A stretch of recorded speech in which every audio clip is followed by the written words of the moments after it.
Olá, meu amigo, minha amiga, sejam bem-vindos a mais um Portal do José. Hoje com muitos assuntos importantes, a menos de 48 horas das nossas eleições. Eu tenho certeza absoluta que você que acompanha o processo político no nosso país, a realidade do dia a dia aqui no Brasil e essa campanha eleitoral, você sabia que essa eleição não seria fácil. Por mais que o povo brasileiro, em sua grande maioria, tivesse consciência daquilo que nós sofremos durante a pandemia, por mais que a gente tenha conversado com as pessoas, que as pessoas estivessem ali envolvidas naquele momento, nesse drama que o mundo passou, muitas pessoas acabaram esquecendo, porque a grande omissão dos grandes veículos de comunicação de exporem como essa tragédia poderia ter sido evitada de maneira mais contundente, né, responsabilizando a figura do atual presidente da República, enfim. Todo esse cenário fez com que nós tivéssemos hoje uma eleição onde o poder econômico que sustenta o governo Bolsonaro, várias estruturas que sustentam o governo Bolsonaro estivessem cada vez mais ativas, estivessem inclusive conseguindo fazer com que uma parcela da sociedade brasileira simplesmente tivesse uma amnésia daquilo que aconteceu. É impressionante, eu acho que é até chocante para muitas pessoas você ver uma pessoa aqui, outra colar, que se identifica com valores, ou subvalores, ou antivalores que Bolsonaro apregou todos os dias. Você se choca quando você vê o uso da religião, a mistura de Jesus Cristo com Bolsonaro, de Deus com Bolsonaro, Bíblia com Bolsonaro, cristianismo com Bolsonaro. Isso tudo é muito chocante, a gente vê essa situação toda. A exposição de uma figura que funciona como uma espécie de fantoche, de marionete, de espantalho, mas que acaba iludindo muitas pessoas. Então, esse processo nunca seria fácil. E hoje nós estamos diante de algumas situações derradeiras. Teremos um debate à noite entre Lula e Bolsonaro. Quantas pessoas ainda não definiram voto aqui no Brasil? Nós estamos diante de uma franja, né? Porque a grande maioria já se decidiu e a grande maioria não vai mudar o seu voto. Então o debate hoje, ele deve servir apenas, no caso da campanha do ex-presidente Lula, para não perder absolutamente nada, para não sofrer nenhum tipo de golpe baixo, porque é isso que restará, ou que resta, a campanha de Bolsonaro, que não tem feito outra coisa senão apelar sempre para a mentira, para os golpes, para as ameaças, para o pânico moral, apelando sempre para o orçamento, ou utilizando o orçamento da nação para fins pessoais, enfim. São muitas situações que estão em jogo. Então hoje nós estamos diante de uma interrogação, mas ontem nós já tivemos alguns debates ao governo de alguns estados aqui no Brasil, que nos dão algumas pistas de algumas situações que podem acontecer hoje à noite nesse debate da Globo, que pode definir a franja de eleitores que ainda não decidiu em quem votar nesse segundo turno. Pois bem, eu quero conversar com vocês sobre o que aconteceu, o que está acontecendo. Ontem teve live do Bolsonaro, enfim, teve várias coisas. Enfim, mas antes de mais nada, quero convidar você que está chegando agora no nosso portal a se inscrever. Você que é muito bem-vindo, é só dar o clique aí no seu monitor. Conheça os nossos outros vídeos. Se você gostar, compartilhe, dê o seu joinha, mande seus comentários para cá. Todos os dias eu abro um chat entre 5 horas, 5 e meia para bater um papo com vocês e vamos seguir em frente. E temos também nosso clube de membros, que está recebendo muitas pessoas como você, que estão querendo cada vez mais ficar mais engajadas em espaço como esse nosso aqui. Daqui até o dia 30 nós teremos um papel muito importante em ficar divulgando fatos, informações, para ajudar outras pessoas a decidirem o seu voto na reta final, né? Então, vamos seguir em frente. Gente, hoje tem debate, né? Mas ontem nós já tivemos debates em várias praças, né, em vários estados, ao governo dos estados, onde houve o segundo turno. O mais importante, sem dúvida, foi o debate envolvendo o Haddad e o Tarcísio. Hoje tem uma coluna aqui no UOL que diz o seguinte: quem ganhou o debate entre Tarcísio e Haddad na Globo? Colunistas opinam. Os colunistas e todas as pessoas que eu conversei, e eu também tive essa impressão, né? Do ponto de vista assim, racional, o Haddad ele ganhou do Tarcísio. Mas existem algumas questões que me incomodaram muito nessa história toda, né? O Haddad é um professor, ele tratou ali o Tarcísio, né, de uma forma muito educada, muito elegante, né? E até mesmo quando ele fazia as críticas, deixa eu ver se o som aqui está meio baixo, mesmo quando ele fazia as críticas ao Tarcísio, ele era muito educado, enfim, muito cordato, só que tem um negócio, a questão de princípio. O Haddad estava diante de um farsante. Quando você está discutindo com alguém que está preso, um criminoso que praticou um crime, tudo bem que você seja educado, que você seja civilizado, mas se o cara cometeu um crime, você tem que ser muito enfático, você tem que ser muito decisivo.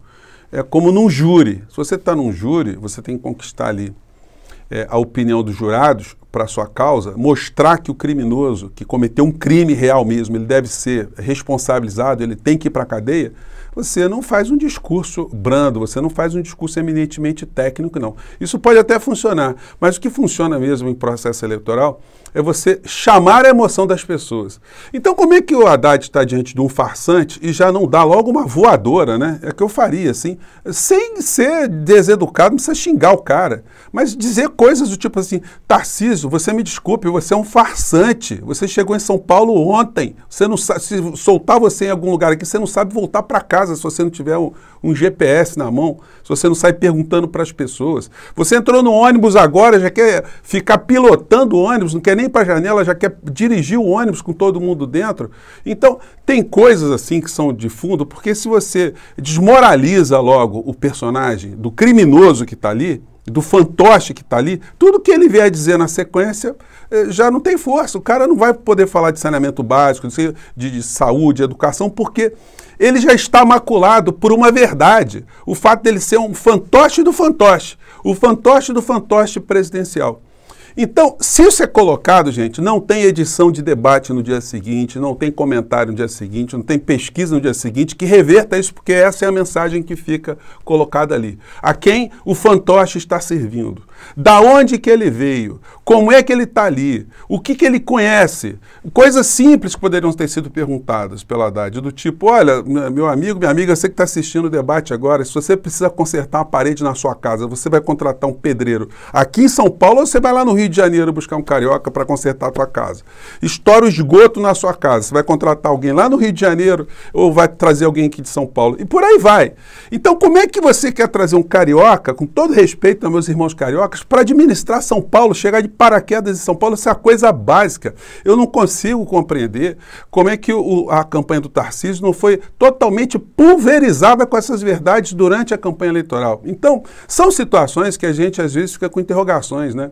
Como é que essas coordenações de campanha, eles caminham assim de uma forma meio alienada até, né? Mas, enfim, o Haddad, ele se deu bem, mesmo com essa minha percepção aqui, que poderia ser mais, onde que eu acho que ele deveria ser mais incisivo, mas no final da história ele conseguiu se dar bem. A questão é se ele vai conseguir reverter mais votos para conseguir virar essa campanha em São Paulo. Se ele fizer isso, o ex-presidente Lula vai também ter uma boa repercussão, né, dessa boa performance de Haddad. Vamos torcer agora e fazer campanha. Se você tem algum amigo em São Paulo, um parente de São Paulo, e você mora fora de São Paulo, ligue para a pessoa, mande um WhatsApp, enfim, faça a sua parte.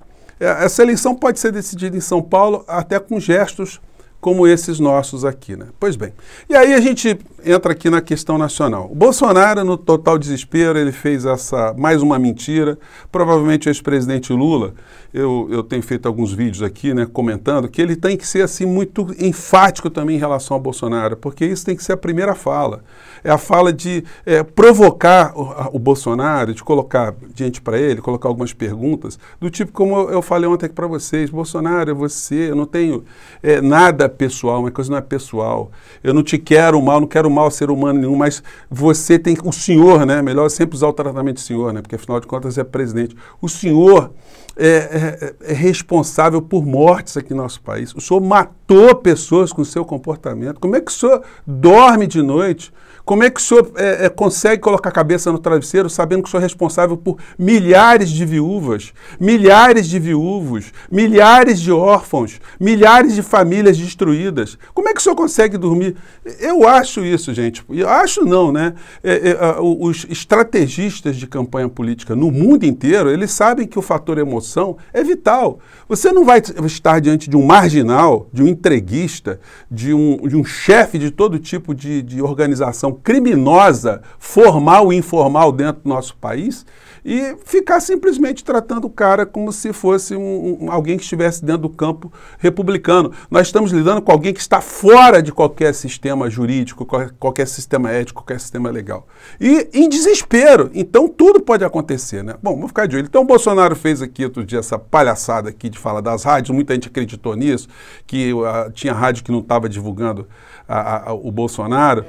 E aí ele teve ali com o indefectível general Heleno do lado, né? Que parece aquele personagem do Agildo Ribeiro, vocês que já assistiam um programa humorístico, né? A múmia paralítica ali do lado, só falta estar com o sininho ali, batendo o sininho quando o Bolsonaro estivesse falando alguma besteira. Pois bem, e ontem o Bolsonaro acusou o golpe, né? Porque ele fez a live dele, ele estava com um semblante assim meio pesado para variar, né? E não tocou na falcatrua, na patifaria, e que estaria sendo sabotado, que estava pensando em questionar a eleição, e fez discursos muito virulentos, mas ontem ele estava mansinho, porque a fraude foi desmontada pelo Alexandre de Moraes aqui ontem. Eu fiz algumas menções super elogiosas, porque ele merece mesmo, porque ele foi muito contundente. Quando os golpistas apresentaram essa farsa, ele chegou e deu uma voadora e neutralizou, enfim, esse assunto morreu e provavelmente o ex-presidente Lula vai falar dessa história hoje. Como falará também desse personagem aqui, o personagem atirador, o bolsonarista raiz, o golpista, o homem da família, o homem dos valores, da pátria, aquela coisa toda, né?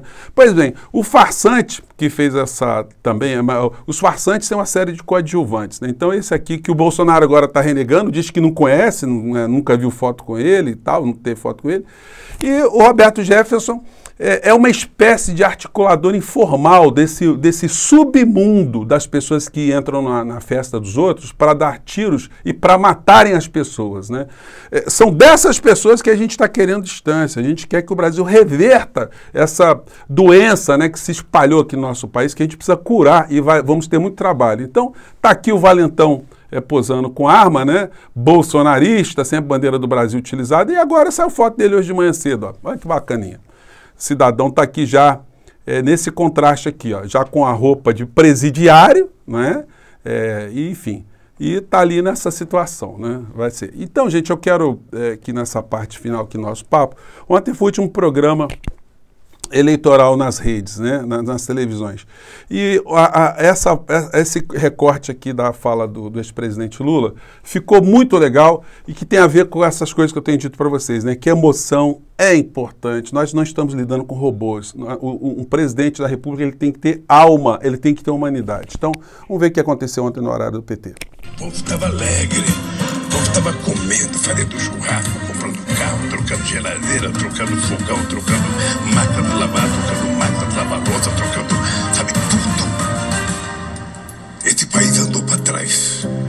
Então, ao invés de eu desistir, eu falei, não, eu vou votar, cara, eu vou brigar. Nós já provamos que esse país pode ser melhor. Não dá ver o país afundar do jeito que está afundando. Quando eu vejo embaixo da ponte as pessoas dormindo, mulher com criança dormindo embaixo de uma ponte, sabe, as pessoas com a criança no colo pedindo comida. Esse país que é o terceiro produtor de alimento do mundo. Se você não se indignar com isso, você vai se indignar com o quê? Então, enquanto eu tiver força, cara, eu vou brigar.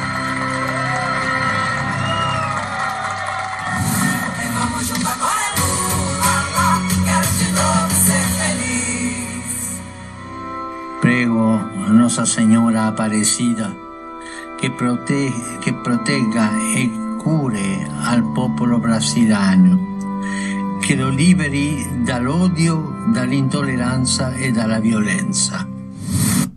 Então, gente, isso foi colocado no programa do PT. Eu achei que fechou bem com a fala do Papa aqui para mostrar, né, do que se trata essa eleição, do que é que nós estamos combatendo, né? Gente, eu fico por aqui, mais tarde eu volto com vocês já para fazer aqui as últimas observações antes do debate que teremos logo mais à noite, que certamente vai mexer com a cabeça de muitos eleitores do nosso país, tá bom? Vamos seguir em frente e vamos até a vitória, né? Vamos fazer a nossa parte. Até lá, tchau.